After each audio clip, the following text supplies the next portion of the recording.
¿Por qué los chips, los teléfonos inteligentes y los computadores fueron excluidos de la lista de productos afectados por los aranceles de Trump?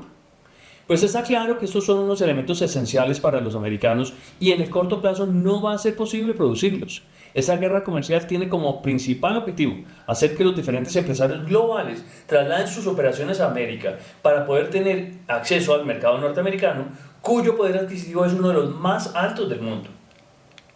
Mientras tanto, la China sucumbe entre los aranceles y una economía que apenas se recupera luego del COVID y el mal desenlace de hace unos años de la burbuja inmobiliaria.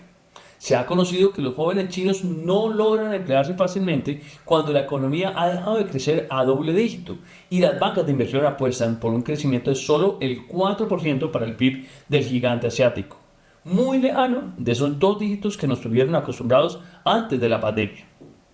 El país con un PIB de 18.8 billones de dólares ve difícil la situación con unos aranceles del 145% compitiendo con los Estados Unidos, que intenta recuperar su balanza comercial, que en la actualidad es de 295 mil millones de dólares frente a la China. De esta manera, los americanos quieren darle un giro de 180 grados al mercado internacional, aunque la estrategia de Bessent y de Trump ha sido calificada como un gran error por parte del director general de la Organización Mundial de Comercio, la WTO, según sus siglas en inglés. Él se llama Ngozi Okonjo-Iweala, ya que esta guerra comercial podría causar un deterioro del 7% del PIB mundial.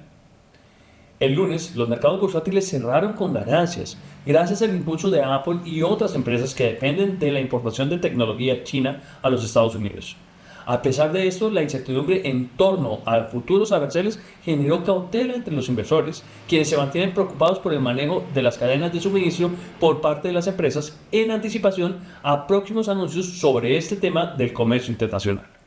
Se especula que una de las medidas del país asiático para contrarrestar la posición de Trump había sido vender parte de su posición de los bonos del tesoro, pero en realidad las ventas no vinieron de China, sino de los hedge funds que traían posiciones con un carry trade muy favorable,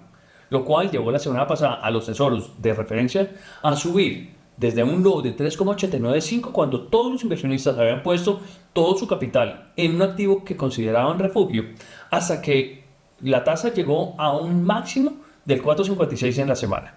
Esta diferencia de tasa ha sido el resultado de un sell-off que no se había visto previamente, sumado al miedo de una mayor liquidación por parte de los tenedores de la deuda americana.